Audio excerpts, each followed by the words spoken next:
Michael Todd versus Vitaly Laletin.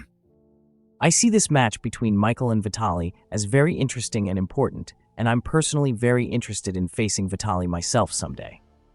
On paper, Vitaly looks like the favorite because he's just so much bigger, a physical giant with tons of experience. However, make no mistake, I'm on Team Michael, Team West, and I want and hope he wins. This match is huge because the winner gets a shot at the Ermes Levan winner later this year, and crucially, they'll have an extra month of rest compared to whoever comes out of that June match. A significant timing advantage, which I think gives Michael his very best chance of potentially beating Levan down the road.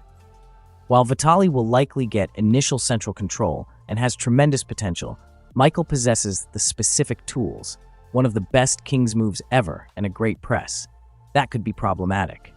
Vitaly simply hasn't faced an opponent quite like Michael before. That's why I believe, much more likely than a quick finish, this will eventually become an IQ test.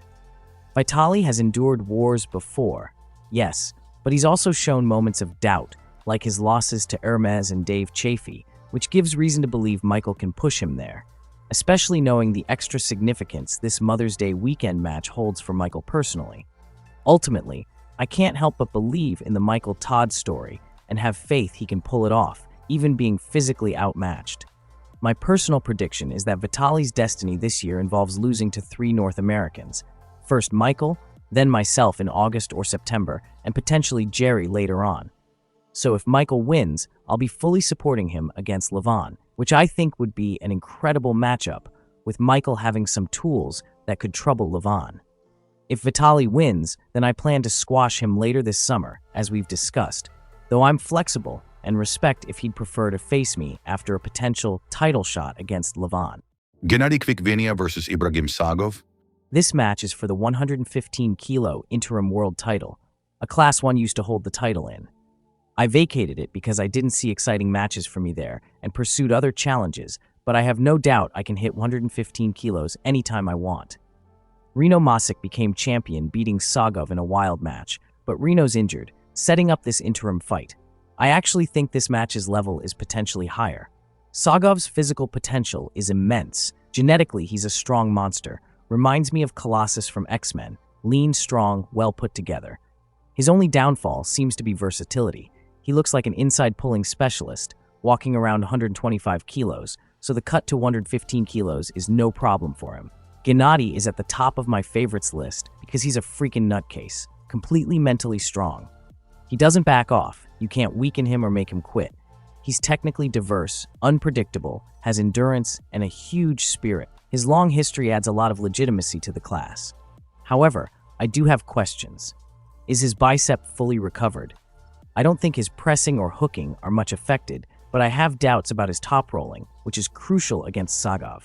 He's also facing a massive weight cut, much bigger than Sagov's. If he does it right, he'll be a chiseled, nasty super beast at 115, but I hope the weigh-ins are public and legit. So, considering everything, Sagov's likely progression versus Gennady's recovery and huge cut, you still have to believe that technically and from a resume standpoint, Gennady has to be the favorite coming in. Injuries, weight cut, whatever, my prediction is Gennady Kvikvinia wins the interim title. Looking ahead, if Gennady wins this, and maybe Ermes loses to Levan, and then smartens up and cuts down to 115 kilos to face Gennady for the unified title. That specific matchup, that's a great, incredible match, and maybe that would be something worth me cutting back down to 115 kilos for. Matt Mask versus Nugo Chikadze. My quick prediction for Matt Mask versus Nugo Chikadze. Complete and utter obliteration by Matt Mask. I think everybody knows that Matt is like a brother to me. I know him really well. I've trained with him, competed against him, probably about as much as anybody. Nugo is awesome. I'm a huge fan. He's super impressive, like that twitchy dude, way stronger than he should be. He destroyed RVJ. His lifts are awesome, super heavy. He's built like a freaking pit bull. His neck and head are massive. I saw Matt's funny post about wanting a midget friend after the match. Totally contrasting guys. I love both these guys. They're so cool. Obviously, I gotta go with Matt, but super respect for the Georgian Mad Nugo. It's gonna be a great match, but yeah, I got Matt winning this. Kamil Jablonski versus Georgi Zeranov. Stylistically, this match is bad for Kamil, But you can't just look at styles. Georgie is a monster in a hook, a great hooker, but he's no Matyushenko. He's not technically supreme, he's just really strong in a hook. But when you look at the matchups and the results, you still have to give it to Camille. Camille's left is really good. And yes, stylistically, maybe not his best match, but still, his press is very dangerous. You're gonna have to deal with that press somehow. I've seen Zaranov show up, and at times I really thought he was the best guy to potentially challenge Levan. I'm not sure where Georgie is at right now. His loss to Vitaly kind of took a bit of the shine off for me, but it's a really good match against Camille. Todd Hutchings versus Rustam Babayev. Todd has the world title. Rustam Babayev destroyed him the last time they pulled, but that was so long ago. Todd is for sure better now. Look at his wins. He's won. He's done completely awesome. He keeps winning, keeps improving, even at 58. It's unbelievable. You have to think, the Babayevs are arm wrestling royalty. Rustam was the best for almost all his life. He was out for a bit, got injured against Paul Lin, but he came back and cleaned that up. He made short work of Sandris. If he's in top form, this is probably Todd Hutchings' biggest threat in the class.